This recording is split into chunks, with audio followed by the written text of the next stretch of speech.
ഉള്ള സ്ഥലം ബാങ്ക് വെച്ചിട്ട് സാറേ കഴിഞ്ഞൊരു ലോൺ എടുത്ത് ഒരു മാസത്തിൻ്റെ കാര്യം ഉണ്ടാകത്തുള്ളൂ. അതെല്ലാം നടക്കല്ലേ? ഒന്നുമില്ല. ശരി എന്നാ. ശരി. ഒന്നുമില്ല. എന്താ കാര്യം? ഒന്നുമില്ലെന്നേ.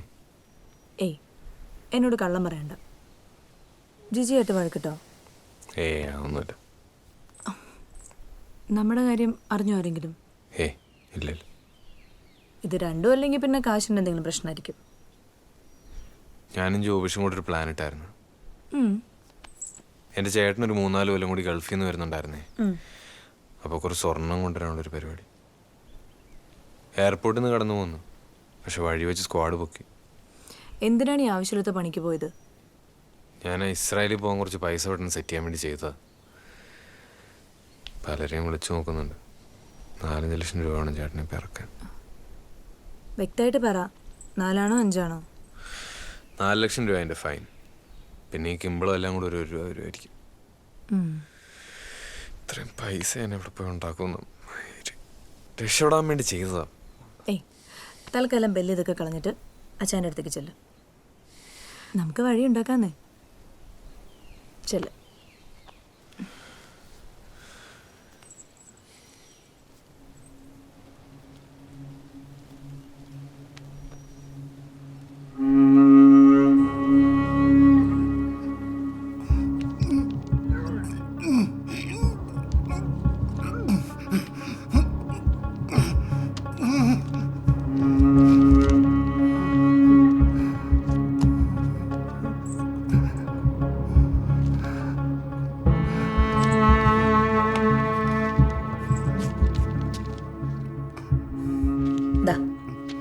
ഇപ്പൊ പ്രശ്നമല്ല, സോൾവ് ആയില്ലേ?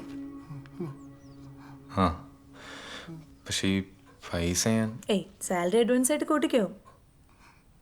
ബാക്കി പറ്റുന്ന പോലെ തിരിച്ചു തന്നാൽ മതി.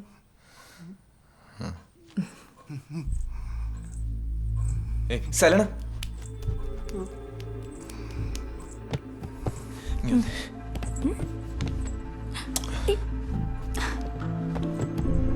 എന്തേ കാണിക്കുന്നത്? സോറി, സന്തോഷം വന്നിട്ട്. സന്തോഷമൊക്കെ പിന്നെ.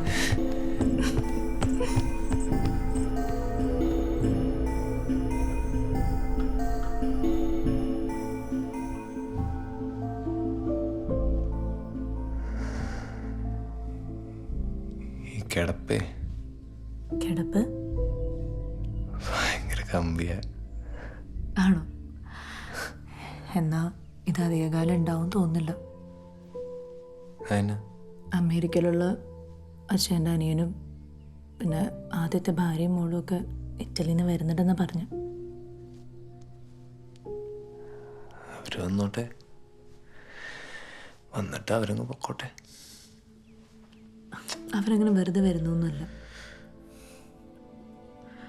ഇവിടെ വന്ന് ഇതെല്ലാം പിടിച്ചെടുത്തിട്ട് എന്നെ ഇവിടെ നിന്ന് ഇറക്കി വിടാൻ വേണ്ടി വരുന്ന.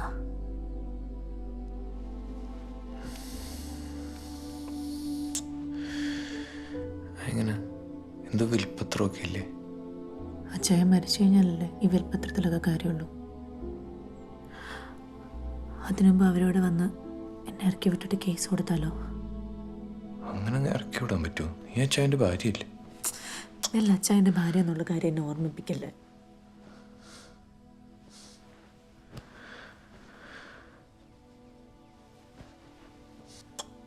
സോറി.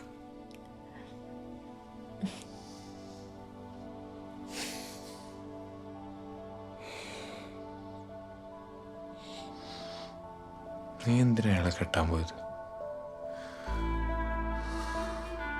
ആ കല്യാണത്തിൻ്റെ ആലോചന വന്നപ്പോൾ എന്നോട് എല്ലാവരും പറഞ്ഞത് അയാൾ പ്രായമുള്ള ആളല്ലേ, എന്നെ പൊന്നുപോലെ നോക്കുന്നൊക്കെ. അയാളെന്നെ നോക്കി പൊന്നുപോലെ അടിച്ച് പരത്തി അയാളുടെ ഇഷ്ടത്തിനുണ്ടാക്കാൻ. അയാളങ്ങനെ നോക്കി നോക്കി വേദനയും സുഖമൊന്നും അറിയാത്തൊരവസ്ഥയിലായി.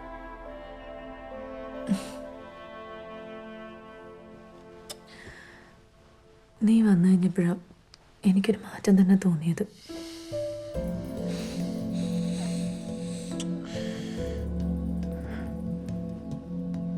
ഇനിയിപ്പോൾ ഇനിയിപ്പോൾ എന്തായാലും നിനക്ക് വിഷമിക്കേണ്ടി വരത്തില്ല.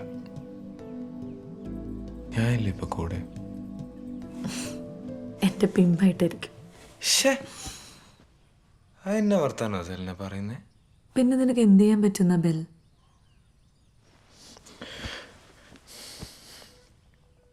ഞാൻ നിന്നെയും കെട്ടിയാലോ? ബെല്ലിന് ഇപ്പോഴും പിള്ളേർ കളി മാറിയിട്ടില്ല. നേരത്തെ കള്ളു കുടിച്ചിട്ട് ഓരോന്ന് പറഞ്ഞു. അല്ല, ഞാൻ സീരിയസ് ആയിട്ട് പറഞ്ഞ, വെറുതെ പറഞ്ഞല്ല.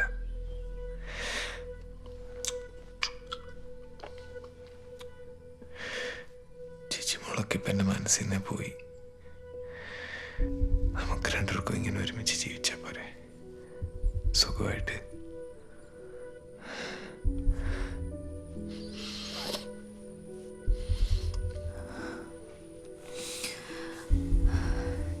ഇതുപോലെ കൊതിച്ച് കൊതിച്ച് ഞാൻ അച്ഛനോട് ഇറങ്ങിപ്പോന്നു. പക്ഷെ വീട്ടിൽ വളർത്തുന്നൊരു പട്ടിയുടെ വില പോലും. പിന്നെയും പിന്നെ അത് പറയുന്നേ?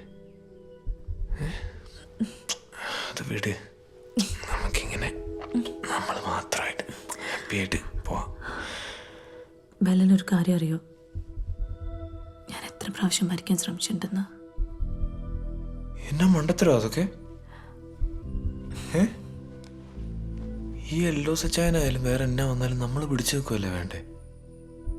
അയാളുടെ അടുത്ത് അങ്ങനെ ഒന്നും നടക്കില്ല. അല്ലെങ്കിൽ പിന്നെ അയാളെ കൊന്നിട്ട് ജയിലിൽ പോയി കിടക്കണം. എന്നിട്ടോ അങ്ങനെ നമ്മുടെ ജീവിതം കൊണ്ട് കളഞ്ഞാൽ ചെയ്തിട്ട് എന്നാ കാര്യം? എന്നാ നമ്മുടെ ജീവിതം കളയാതെ അയാളെ കൊല്ലാൻ പറ്റുമോ? അതിൽ കാര്യമില്ലേ? നീ എന്നെ പറയുന്നേ? മേഴ്സി കില്ലിംഗ് എന്നൊക്കെ കേട്ടിട്ടില്ലേ? അതുപോലെ